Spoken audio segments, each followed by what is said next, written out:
What's up, everyone? We just finished Star Wars, Clone Wars, the season 7 finale. Now, we're doing this way because usually we would live stream the whole thing on our YouTube channel, and we would watch it with everyone, and we would talk about it. But we can't do that right now because we can't live stream for another week on the channel, which is fine. We're whatever. But so we started a live stream. What's up, Ryan? We started a live stream it on the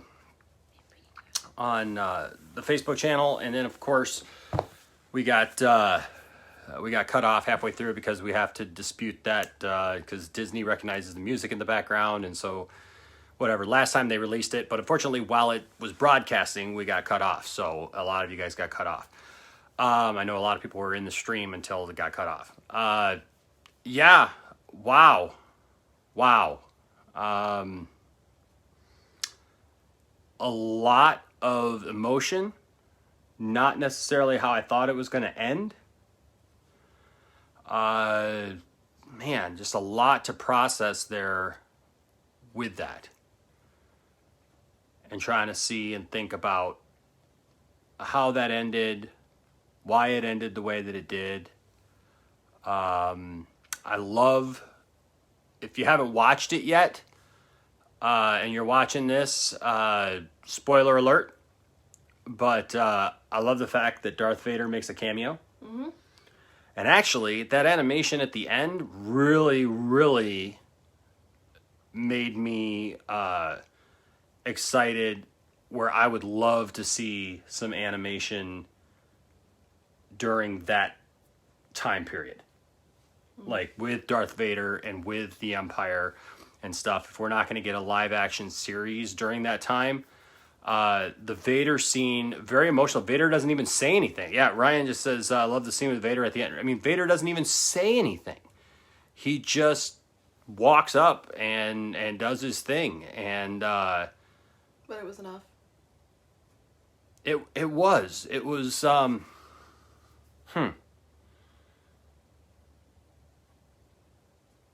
It was intense. I'm not sure why so much she dropped the lightsaber, other than for Vader to find it. Or maybe the fact that, she hadn't been a Jedi. It even said there she hadn't been a Jedi for a long time. I mean, that's when she met the sisters. She hadn't been one and stuff like that. But she was given the sabers by the clone troopers when they put her makeup on, their helmets and stuff. So it was almost like they started calling her, what was it, general or commander or whatever again. Mm-hmm.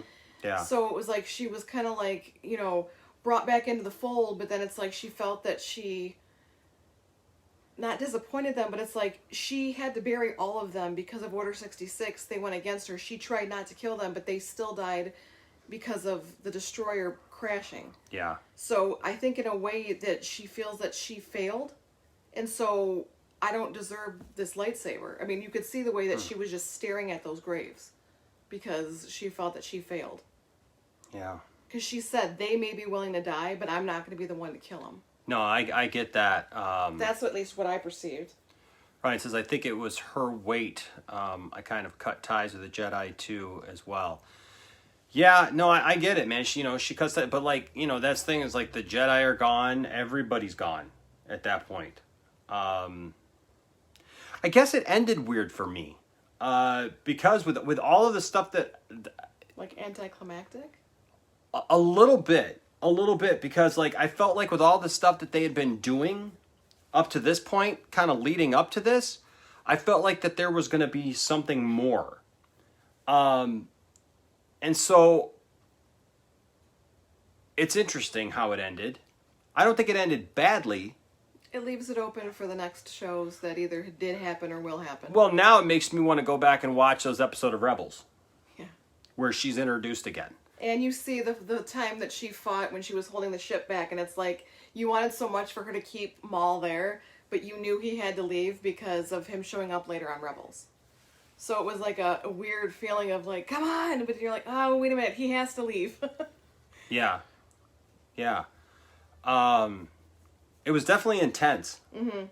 It was definitely intense. A lot of emotion. Yeah. for sure. The one thing though, and I still say this bugs me, and I mentioned it, and I wish we were live when it happened because I would have been interested.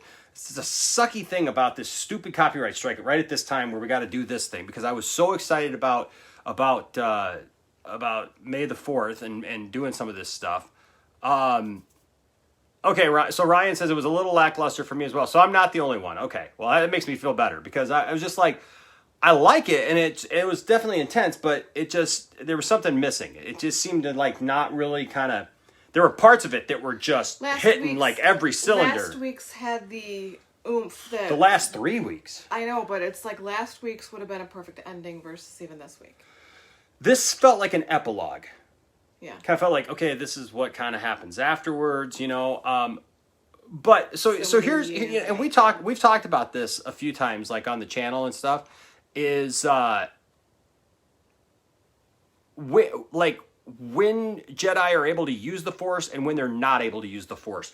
That whole ending where she's flying through the sky, Space NATO. yeah, and she can't get to the Y-wing and stuff. I felt like that was like, I don't understand that because like if you're able to use the Force, why is she trying with her own strength to... We just had this conversation. What was it, Friday? We had this conversation after the last episode. If you're stressing, I may be thinking, oh, shoot, I forgot, I can use the Force. I guess. But I'd be so stressed trying to be like, I just need to make it. I know, but I mean, you're just like right there, and all she's got to do is just reach out with the Force, really, and just grab her. And I guess that's the thing. It's like if Anakin could go flying off of rooftops and other people can go doing some of the stuff that they do, that's where it just kind of... It's interesting because I think sometimes things are written in for the appeal of it, you know, because you got to have that you know, anxiety about, you know, the character and what's going to happen. You saw me watching it, I was like, come on, just reach it. You're like... Oh, I know, and that's the way I was feeling too. That's the way I was feeling. I was like, yeah, come on, you just got to do it. But even then, given that, I was just like, okay,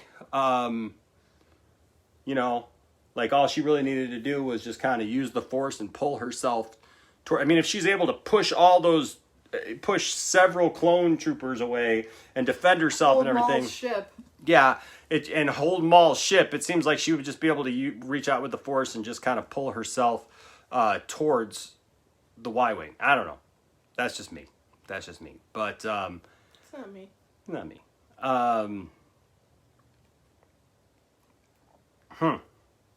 It's good. It was good though. And I appreciate you know, the show. I appreciate them bringing back the show for a 7th season for these last 12 episodes. I still say that we could have probably cut, I don't know, almost half of those episodes down quite a bit and gotten more story development with other characters and deeper stuff because I don't think that some of the story arcs needed to be as long as they were for season 7. But I'm not mad at it either. I liked the Bad Batch. Yeah, I like the Bad Batch too. But see, I guess that's where I'm saying, like, was the Bad Batch really even necessary at this point? One episode, but not like, what was it, 3 or 4? Yeah, like the Bad Batch, as cool as they were they really that necessary for the season? You know what I mean? Unless they plan on doing something with them later. I liked him. It's gonna be like the Bad Batch. Watch him out. Well, I'm just talking about the Bad Batch. I know, and I really liked him. So, given that, you know, given the bigger story, like they didn't, because I thought that they might bring them back towards the end of the season. You introduce them, and then you bring them back for a purpose and a reason at the end to maybe do something. Maybe like the Bad Batch doesn't go crazy at the end with Order 66, and the Bad Batch comes back and helps Ahsoka and Rex get away. You know what I mean? Something like that, you know, where it makes sense. Like, this is why you introduce these characters. I don't really feel like I know why they were introduced other than to just be cool for those couple episodes. By the way, these guys are behind the scenes. Yeah. Maybe they'll bring them back later. Maybe. And I think maybe some of it has to do with the fact that, you know, I know that at least the first episode was done already. And that they wrote more episodes in afterwards, so after the fact. So I'm not sure, but yeah, just a couple of those things I just kind of wish that we had seen a little bit more fleshed out for the season. But I'm still happy they did it. I'm still happy that they made the season, and that I thought the season was good, and I really enjoyed it. I really enjoyed the characters. I was really glad that they brought Ahsoka in for the end, because I felt like that was fitting, given her what she meant to the Clone Wars show as a whole. I would have liked to have seen a little bit more Anakin and Obi-Wan throughout the season, but we got a lot this season, and we got Darth Maul. Got a lot more Darth Maul, which was cool. We got Mandalorians, which was cool. I loved when he was trying to steal their ship, and he was like, "You wanted this chaos." Oh, I know, right? That was great. You wanted this chaos. That was a great line. I love the fact that she wasn't willing to kill the clone troopers. Although I will say, I mean, it's like it's kind of cartoon logic, because it's like, I'm not willing to kill him, but we're going to drop the floor off from underneath of him about 60 feet, 50, 60 feet. I don't know. That was quite a drop. When the droids dropped the floor off from underneath him, well, they pushed him back up too, so it's like the gravitron. I know, but it's like that's that was just kind of what's up, Jordan? Them out of hyperspace by breaking the hyperspace. Yeah, right. So that's a little weird. It's like, we're not willing to kill him, but we'll drop. Because like, if we're standing on a floor and it drops 50 feet, that's a fatal drop. At least you're going to be really messed up after that drop. We've been in that drop because we were in the Tower of Terror. I know, but I mean like an actual drop. If the floor just dropped out from underneath you, and you're not in a contained thing, that. You also saw that tug of war though with Rex, just because, when she took the helmet off and had that emotional, moment with him, where you saw the tear, like. Yes. He felt that, he had to go against everybody, but he was the only one that got the chip out. Yeah. Jordan says, a 13-year journey completed. I was 9 years old when the Clone Wars movie and show debuted. Wow. What year was that? Let's see. Landon was 5. So what was that? 2010?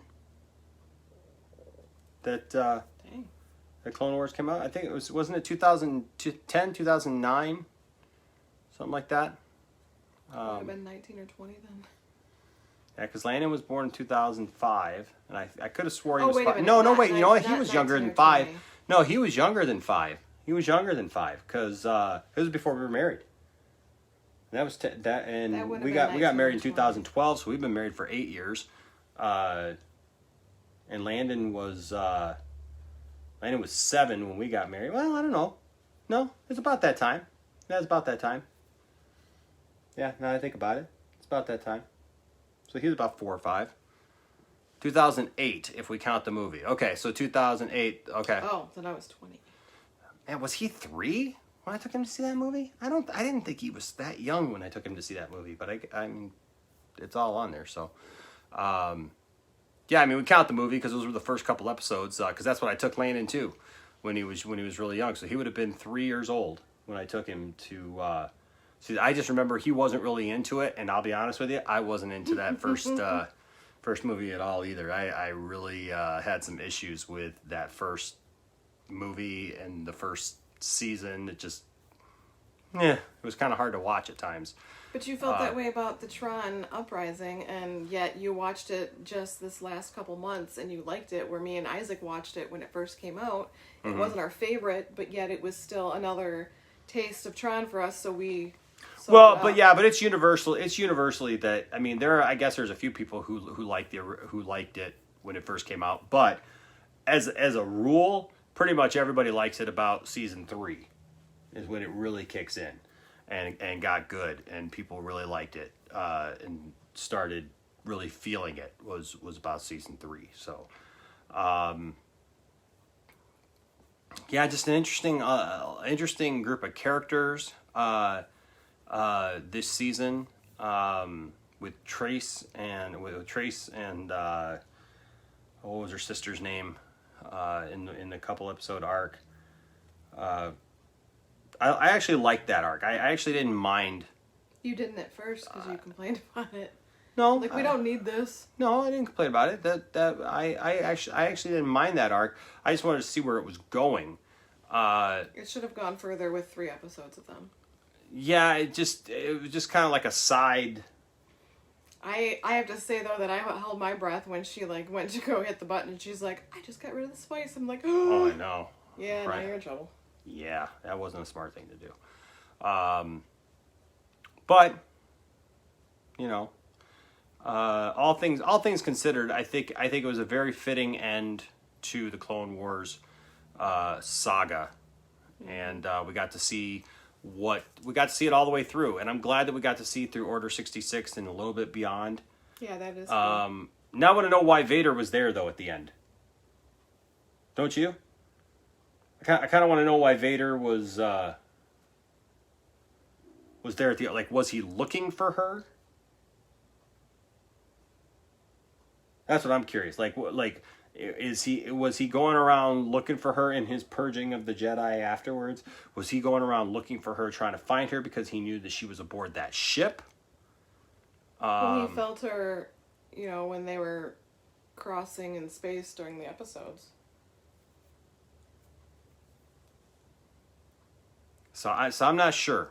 I'm not sure why he was there, but the visual was awesome. The visual was awesome. The fact that they had him at the end, there at all, and you could tell when he picked up her lightsaber. What's up, Justin?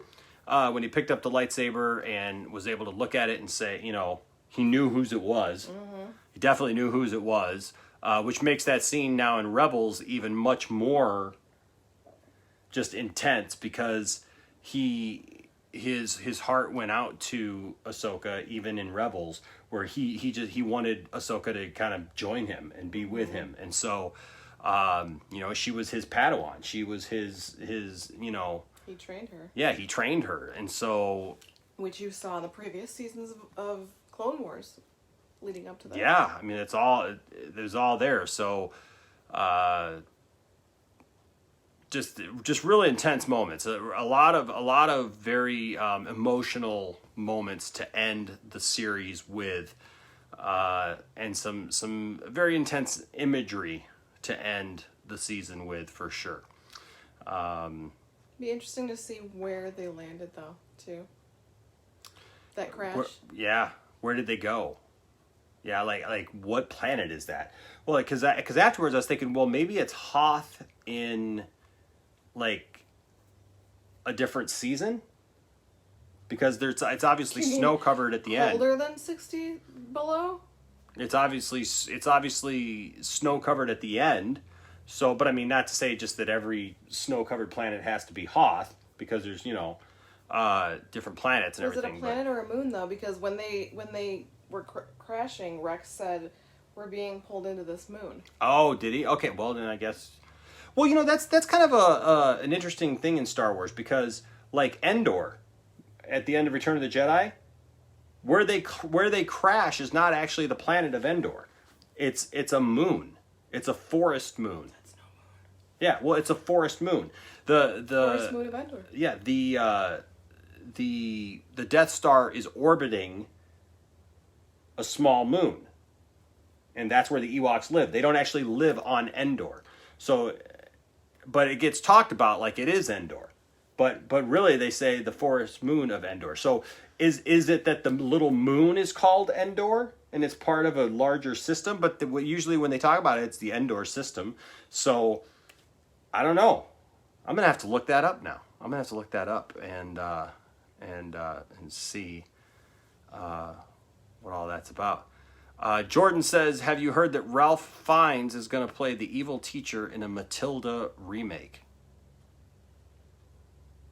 Did you ever watch Matilda? Long time ago. Yeah, I've only seen a little bit about that.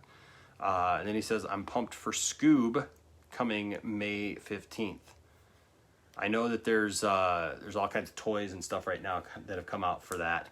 and I know people are buying that stuff up. I'm actually okay with the announcement of Nicolas Cage playing the Tiger King. Oh yeah, Nicolas Cage is what's that all about? Nicolas Cage is playing. You know that's perfect for him. How am I not in that movie? It's interesting, to say the least. Is he gonna be the one singing "I Saw Tiger"? Nicolas Cage is Tiger King. That. I could see it though. I guess that's why it's funny. Yeah, I mean, I could see it too. It's just because you also saw the Southern accent kind of thing he had when he was in Con Air, and it's like you add that with the way that the Tiger King is, and add the mullet, and I can see it. Yeah, I can see it. I can see it. Also, today it was talked about that Sylvester Stallone has said that they're making a Demolition Man 2. Think they're gonna finally explain the 3 seashells? I doubt it. I don't want them to. That's like one of those things. Like, I want to know how you use them. You know what? That's the problem. Is they probably try to explain it. I hope that they don't explain it. I hope that they just leave it out there because. Or maybe they try to explain it and then they never do, just because. Yeah, I think you just leave it alone. I loved Demolition Man. I've loved it for a long time, and I hope that they do leave it alone. I hope that they just let it. And I would love to see a sequel. Don't get me wrong. I want to see a sequel, but I hope that they don't try to, Still gonna use Taco Bell. Yeah, undo, the good stuff that made us love that movie. He says, Jordan says, Nicolas Cage sees 5 scripts, no clue what any of these scripts are about, but I'll take them. Exactly. That's what Nick Cage does. Basically, Nick Cage will take anything. So, all right, guys. Well, hey, you guys, what did you think, Tiff? What would you give this episode of Clone Wars, the series finale of Clone Wars? I'd honestly give it an 8 out of 10. It wasn't perfect. It wasn't like, oh my gosh, but it was like, it made you think, it made you feel, it made me think, wow, this is all going on behind the scenes now of the prequel. So it kind of is cool because it made me think, beyond what this episode was. I would give the season probably a 9 out of 10, but the episode an 8 out of 10. Okay. Yeah. And I think for me also I would give this an 8 out of 10. It wasn't horrible, but it wasn't oh my gosh. It was on the definitely the tipping scale to a better episode. It wasn't a bad episode, but it wasn't like a perfect episode either. It was definitely in the good category, and so I would definitely give it an 8, especially just for that Darth Vader scene at the end alone. I mean, that was powerful. So Ryan says he gives it a 7.5 to an 8. So I think we're all kind of in agreement. As far as the season as a whole, I'd probably give the season as a whole probably an 8 to an 8.5. Because like I said, I think that the good things were really good. I'm so glad that these last 4 episodes, they really went for it. Or at least the last 3 out of the last 4 episodes, they really went for it and really dropped some stuff that I was surprised that they dropped and took us to places in the story that I was surprised that they took us to. So I'm glad for that. And then also on top of that, I just feel that the reason why I would give it about a 7.5 to an 8 for the season is just because it didn't quite. There was some filler in there. There was filler, which is to be expected with any show. So, so what did you say you give the season? 9 out of 10. Oh, you give the season a 9 out of 10. Okay. So there you go. I thought they did a great job of just tying everything together and kind of bringing in a culmination of everything that, hey, we're given one last chance. We're given 12 episodes. Mm-hmm. Let's just, I thought it was good. That it wasn't perfect, and there were some things that were lackluster, but for the most part, I give it a 9 out of 10. Well, hey, let's just be thankful for that. Let's just be thankful for that they did give us a final season. They gave us a proper, fitting end to the Clone Wars. And it makes me appreciate some of the prequel stuff a little bit better, too. I still wish that they had gone ahead with the episode that they had with Darth Revan. Yeah, that's true. We never got that Darth Revan episode, and I'm kind of surprised given the fact that they're pushing the Darth Revan stuff so hard with 2 Black Series figures And with his lightsaber here coming up, you know, I don't know. And then there's all kinds of what ifs out there right now with Taiki. Is it Taike or Taiki? I have no idea how to say it. Taiki Waititi. I know it's Waititi. Directing now a new Star Wars film, and we don't know what that film's going to be about. But we do know that he's going to be directing that film. So we've got that. We got a Cassian Endor show for sure coming. We've got we still have the Obi-Wan Kenobi series coming out. Did I say a Cassian Endor film? Mm-hmm. I meant a Cassian Andor show. Mandalorian season 2 is coming back. They're actually already plotting out season 3. So there's lots of cool Star Wars yet to come, and we're going to be here along for the ride. So keep joining us for the Poindexter Lounge, because we're not going anywhere one way or another. The show must go on, and so we're grateful to have all you guys. I know it kind of cramps our style a little bit, because here on Facebook we don't get the word of mouth like we do on YouTube, where it shares it and other people can join us. But that's all right, because you're here, and that's all that matters. And if you're watching this on the replay, because I'm going to go ahead and upload this video as a review for the season, hey, thanks for joining us. You know what? We're glad to have you, and we're glad that you're a part of the Poindexter Lounge. We hope you're safe. Hope you're taking care of yourself and your family and others. And so keep looking out, and may the Force. Fourth. And may the 4th be with you. All right, guys. We'll see you later. Say goodnight, Tiff. Good night, Tiff.